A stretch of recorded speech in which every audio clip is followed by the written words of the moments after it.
They called it the howling ghost of the battlefield, a steel scream that haunted the skies of Europe. Men froze where they stood, bridges crumbled, armies panicked, cities trembled.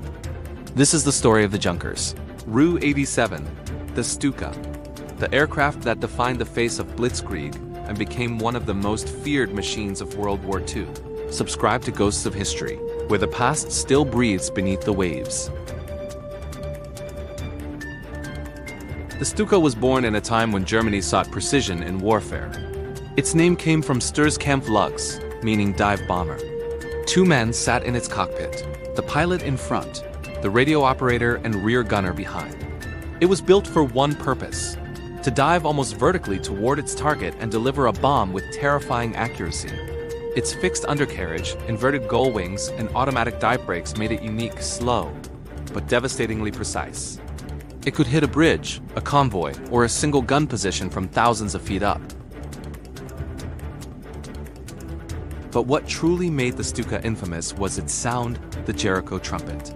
A small siren fitted to its landing gear screamed as the aircraft dived. It was not meant to kill, only to terrify, and it worked. Soldiers on the ground called it the voice of doom. The scream was a weapon in itself, breaking morale and disordering defense long before the bombs fell. The Stuka was part of a system, not a lone weapon. It was the aerial spearhead of Blitzkrieg lightning war. German armor advanced rapidly across Europe while the Stuka cleared the path ahead, bombing bridges, railways, and artillery batteries. The sequence was precise. Reconnaissance found the target coordinates were relayed the Stuka group, climbed high, then dove almost straight down the pilot. Sight locked on the target, bomb released at the perfect moment, the plane pulling out under crushing G-forces. Within seconds, the target vanished in flame. In the campaign against Poland in 1939, the Stuka's role was decisive. Communication lines were smashed, troop formations shattered, fear spread faster than the planes themselves. In 1940, during the invasion of France, Stukas tore open the Allied front, destroying bridges and creating chaos that allowed German tanks to surge forward. To soldiers below, the Stuka became the symbol of unstoppable power. Yet that power came with fragility. The Stuka's greatest strength, its slow, controlled dive, made it an easy target for enemy fighters. When the Luftwaffe dominated the skies, this weakness was invisible. But when control slipped, the Stuka was exposed. That exposure came in the summer of 1940, the Battle of Britain. The Stuka was thrown against the Royal Air Force in daylight raids, and for the first time it met modern, agile fighters, the Spitfire and the Hurricane. The result was disaster. The Stuka was too slow to escape, too unmaneuverable to fight back. Its fixed landing gear dragged like anchors. Its rear gunner's single machine gun offered little defense. Within weeks, losses were catastrophic. Whole units were withdrawn from combat. The myth of invincibility was broken. But the Stuka did not disappear. The Luftwaffe adapted it. New versions were built with stronger engines, heavier armor, and specialized weapons. The Ru-87D became the standard dive bomber of the mid-war years.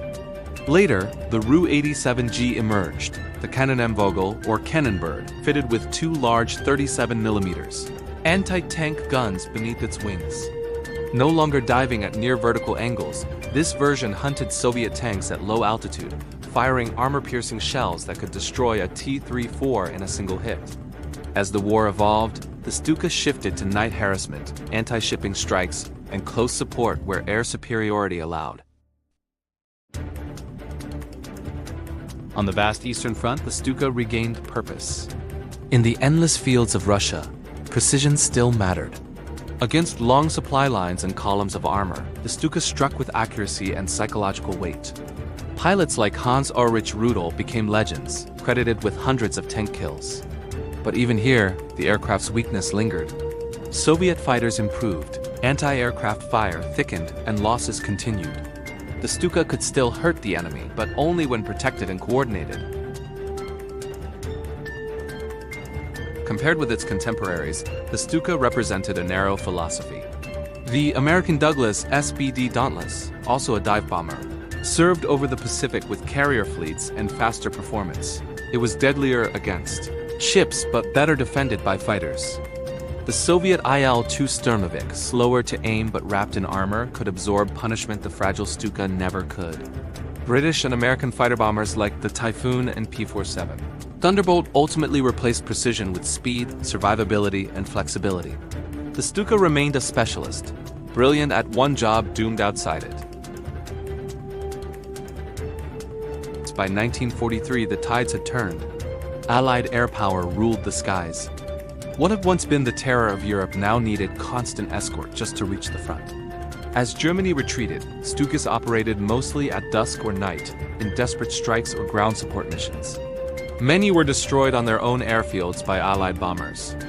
The aircraft that had once embodied offensive shock now served in a defensive, dwindling role.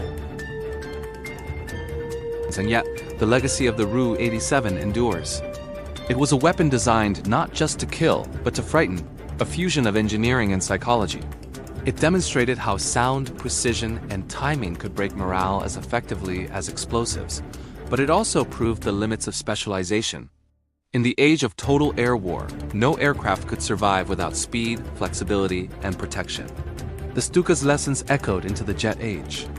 The idea of close air support, striking directly in support of ground troops, would live on in aircraft like the A-10. Thunderbolt II, which in its own way carried the Stuka's spirit of precision and battlefield intimacy.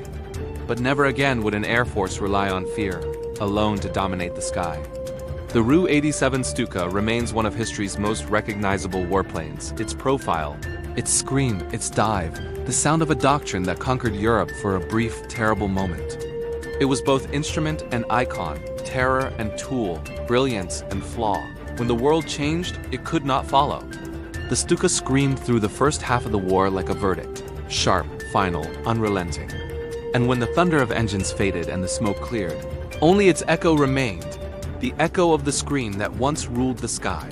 Subscribe to Ghosts of History, where the past still breathes beneath the waves.